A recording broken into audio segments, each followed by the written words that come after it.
Hello everyone, welcome back. Now today I'll finally be doing another book review.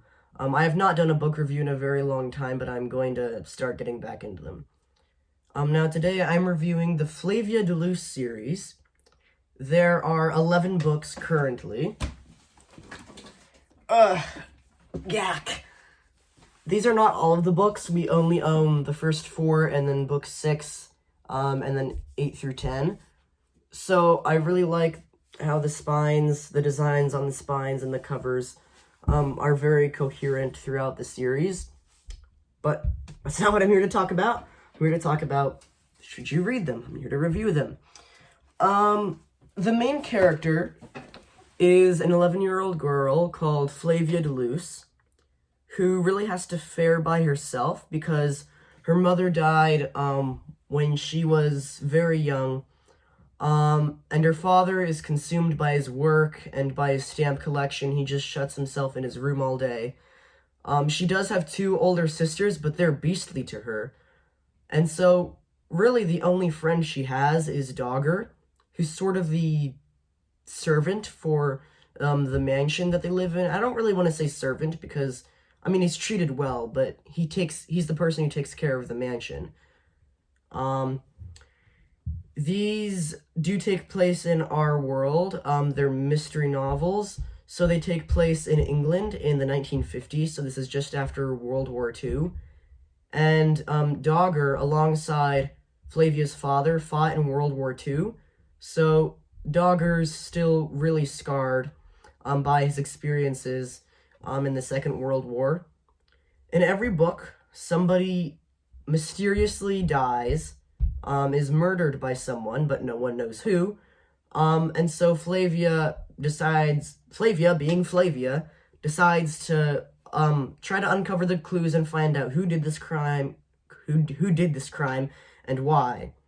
And the policemen are always telling her to stay out of it, but Flavia, being Flavia, doesn't.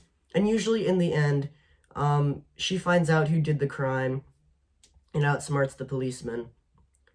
I really love the process of how Flavia uncovers all these clues about the mystery, and she's very witty as well, so, like, when she and Dogger are by a mansion, there's, like, vines crawling up the side of the wall, and Flavia's like, oh, what are those? And Dogger's like, they're Virginia creepers, or whatever, and Flavia's like, are they poisonous? Dogger's like, no.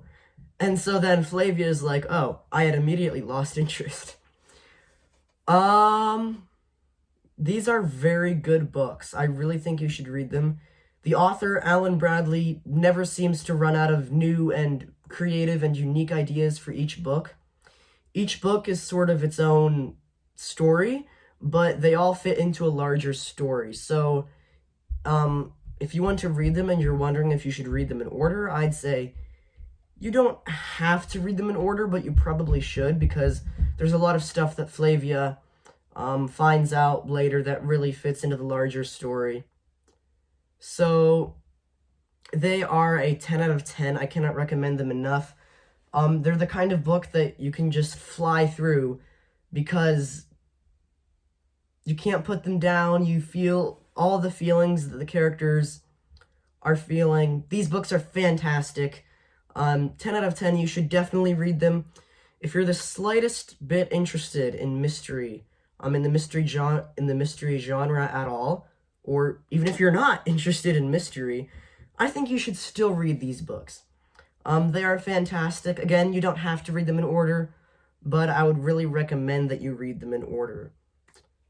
And each title of the book comes from a famous line of poetry from Shakespeare or someone else. So there's like the sweetness at the bottom of the pie, a red herring without mustard, the golden tresses of the dead, thrice the brinded cat hath mewed, and all this.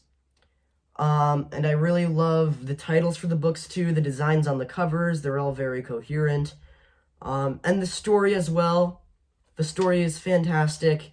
You know, I can just spend hours reading them and not realize that the hours have flown by. 10 out of 10. Everyone should read them. I think you'll enjoy them from beginning to end if you're the slightest bit interested in mystery or not, you should still read them. Thanks so much for watching this video. If you enjoyed watching it, be sure to hit that like button. And please subscribe to my channel, as not only do I do lots of book reviews like this one, but also basically anything else related to books. And once I hit 500 subscribers, I will be giving you a tour of all my bookshelves, not just these ones that you see right here, but also the ones above them and the ones on the other side of the room as well. So, thanks so much for watching this video. Farewell.